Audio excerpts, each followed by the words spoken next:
Hello everyone, this side Pankaj Sharma और आप सबका स्वागत है आपके प्यारे से चैनल न्यू एरा क्लासेस 2.0 में। ये वो टाइम आ चुका है जिसके लिए पूरी साल से आप पढ़ रहे हो और मैं इस पे लगाने आया हूँ 4 चांद। और मैं आपको बताऊंगा कि हिंदी के लिए ऐसी क्या टिप्स हैं जो आपको पेपर प्रेजेंटेशन में हेल्प करेंगी और आपके ज़्यादातर जो मार्क्स कहाँ कटते हैं वो आप सबको प्रॉब्लम में बता दूंगा। तो सबसे पहले हम समझते हैं कि आपके हिंदी में मार्क्स कहाँ कटेंगे। तो आपके जो कटते हैं वो कटते हैं स्पेलिंग मिस्टेक्स पर, या तो स्पेलिंग मिस्टेक्स पर कटेंगे या फॉर्मेट मिस्टेक्स पर कटेंगे। अगर वो इतना टाइम नहीं है उसके पास, उस टीचर के पास इतना टाइम नहीं है कि वो आपके स्पेलिंग पूरे उसको पढ़े, वो क्या करता है, वो सीधे देखता है कि फॉर्मेट क्या है। अगर फॉर्मेट सही है तो ठीक, अगर फॉर्मेट गलत है तो वो क्या करता है, डायरेक्ट काट देता है और आपको हाफ या 1.5 नंबर दे देता है उसके बीच के प्रोडक्ट को लिखने के लिए। और स्पेलिंग मिस्टेक, अगर कोई बड़ी सी मिस्टेक है तो वो उस पर नंबर काट देता है। तो स्पेलिंग मिस्टेक से बचें और फॉर्मेट राइटिंग को याद करके जाएं। आगे हम समझते हैं कि हिंदी के पेपर के लिए हमारी कॉर्नोलॉजी क्या होनी चाहिए। उससे पहले डिस्क्रिप्शन में एक ड्राइव की लिंक दे रखी है, वहां से जाके आप हिंदी के इंपॉर्टेंट क्वेश्चन और उनके आंसर भी जान सकते हैं। और ग्रामर पार्ट पूरा दे रखा है और क्या फॉर्मेट रहेगा वो सब चीज़ दे रखी है। अगर वहां ना मिले तो आप 8439844344 पर मैसेज कर सकते हैं। डिस्क्रिप्शन में नंबर दे रखा है, व्हाट्सएप पर मैसेज करो, आपको लिंक मिल जाएगी। अब समझते हैं हमारी कॉर्नोलॉजी क्या होनी चाहिए। कॉर्नोलॉजी का मतलब है हमें पहले कौन सा सेक्शन करना चाहिए। तो हमें सबसे पहले जो सेक्शन करना चाहिए वो रीडिंग सेक्शन करना चाहिए। अब ये रीडिंग सेक्शन क्यों करना चाहिए, सबसे पहले क्योंकि आप जब पेपर देने जा रहे हो तो आप क्या हो, बिल्कुल फ्रेश माइंडेड हो। और फ्रेश माइंडेड हो तो रीडिंग सेशन में क्या करना पड़ता है, आपको पूरा वो पैराग्राफ पढ़ना पड़ता है और फिर उसके अंदर क्वेश्चन आंसर करने होते हैं। तो सबसे पहले आप क्या करिए, रीडिंग सेक्शन करिए, जिसकी वजह से आप एक एक्यूरेट आंसर लिख पाएँ पढ़ के उसको। फिर हम आगे समझते हैं कि अगर जब भी आप रीडिंग सेक्शन को करें तो पहले आप क्वेश्चन को एक बार पढ़ लेना। पहले क्वेश्चंस को पढ़ना, रीड पैसेज की जगह आप क्या करना, सबसे पहले क्वेश्चंस को पढ़ना और फिर रीड पैसेज करना। क्योंकि आपने एक बार क्वेश्चन पढ़ लिए हैं तो आपके दिमाग में ये आ गया कि क्या क्या क्वेश्चन पूछे जा रहे हैं, और जिससे आप रीड पैसेज करोगे तो जल्दी जल्दी आप उसमें से छांट सकते हो कि किसका आंसर क्या हो सकता है। दूसरा कि आप उसमें कोई एक्स्ट्रा इन्फॉर्मेशन मत लिखना, खुद से कुछ मत जोड़ना। जो भी आपको दे रखा है, जो भी आपको पैसेज दे रखा है उससे रिलेटेड ही लिखना, उससे अलग रिलेटेड मत लिख देना कि मुझे तो पूरी इन्फॉर्मेशन आती है और मैं इसके बारे में 4-5 पेज तो यूं ही भर दूंगा। अगर आपके एक नंबर का क्वेश्चन पूछा है तो टू द पॉइंट आंसर ही देना। आगे समझते हैं कि रीडिंग सेक्शन के बाद आपको कौन सा करना चाहिए। तो आपको करना चाहिए राइटिंग सेक्शन वाला। राइटिंग सेक्शन क्यों करना चाहिए, क्योंकि इसके अंदर आपको जो भी लिखना है वो खुद सोच के लिखना है और इसे सोचने के लिए टाइम चाहिए। तो इसके लिए जो आप शुरू में कर दोगे तो आप आराम से करना और अच्छी राइटिंग में करना, जिससे कि उसे अच्छा लगे और बढ़िया भी लिख सकते हो अगर आप इसे शुरू में करोगे तो। अब जब भी करो तो सारे फॉर्मेट जितने भी हैं वो सब याद कर लेना। जैसे पत्र को लिखने का क्या फॉर्मेट है, संदेश को लिखने का क्या फॉर्मेट है, एडवर्टीजमेंट लिखने का या विज्ञापन लिखने का क्या फॉर्मेट है। तो आप सारे फॉर्मेट क्या कर लेना, याद कर लेना। अगर फॉर्मेट याद नहीं है तो आपको वो नंबर पूरे नहीं देगा, आधे अधूरे नंबर दे देगा। और ये जो चीज़ है इस पर आप पूरे नंबर प्राप्त कर सकते हो। आगे समझते हैं हम कि जितने भी, अगर आप जो भी जैसे अनुच्छेद लेखन लिख रहे हो या आप कोई स्टोरी लिख रहे हो तो उसके पहले की पॉइंट एक रफ पर उतार लेना। अब आप कहोगे कि इसमें आपका टाइम जाएगा, आप क्या करना, पीछे की तरफ एक रफ का पेज बनाना और उसे पहले काट देना। आप क्यों काट दोगे, क्योंकि आप भूल जाते हो, तो इसलिए आप क्या कर देना, काट देना और फिर उस पर की पॉइंट लिख लेना।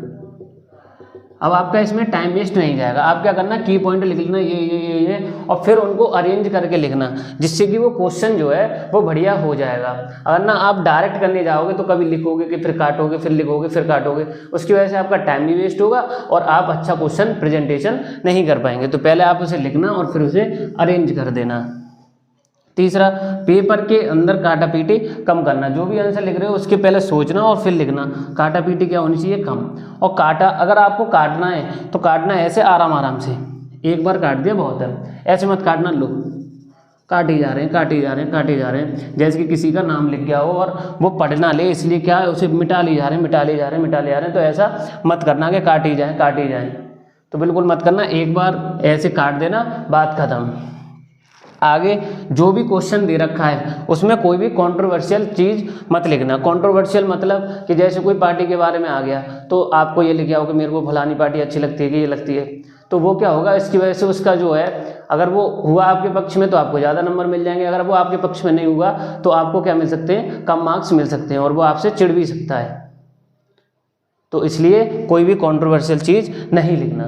आपको सेक्शन करना है वो आपको करना है ग्रामर पोर्शन वाला, और ग्रामर पोर्शन के बाद करना है आपको लिटरेचर का।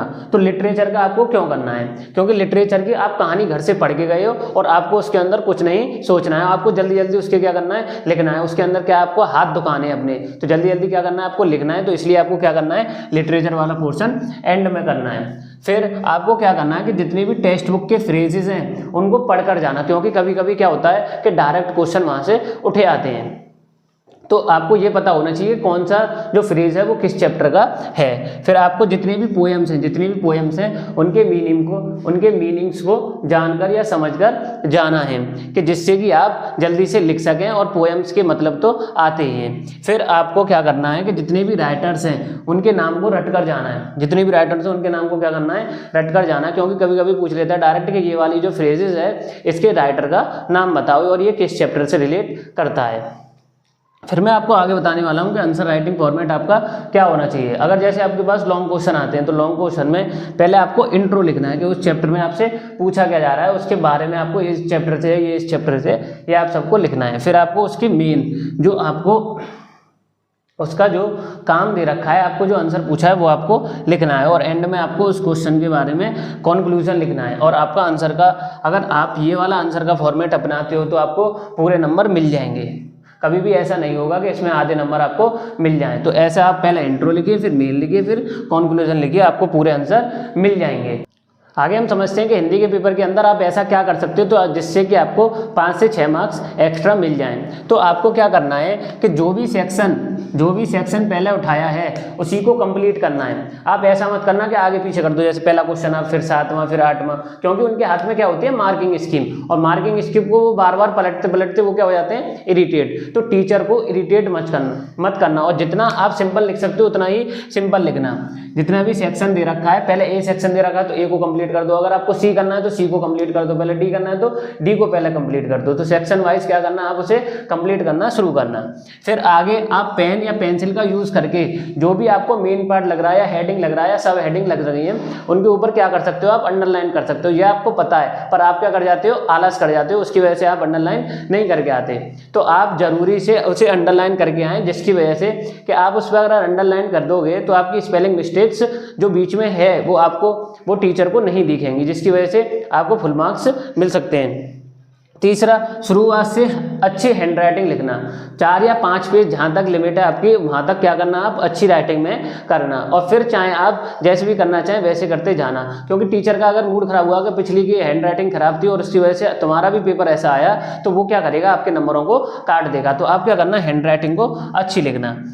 Last point, stick to word limit. जो वर्ड लिमिट आपको दे रखी है वही उस वर्ड लिमिट पे ही रहना। ऐसा मत करना कि 5 नंबर का क्वेश्चन है और आप भरे जा रहे हो 10 पेज भर दिए, या एक नंबर का क्वेश्चन है आप भरे जा रहे हो पेपर को भरे जा रहे हो 1 नंबर में, कि आपने पूरा ही पेज भर दिया। बस आपको अगर 1 नंबर का क्वेश्चन है तो 1 लाइन में ही लिखना है, अगर 5 नंबर का क्वेश्चन है तो आपको 1 से 2 पेज लिखने हैं, इससे ज़्यादा नहीं करना कि आप भरे ही जा रहे हैं उसको। जैसे निबंध आया कोई, उसके ऊपर आप लिखे ही जा रहे हैं, या पत्र आ गया लिखे ही जा रहे हैं उसके ऊपर, तो ऐसा नहीं करना है।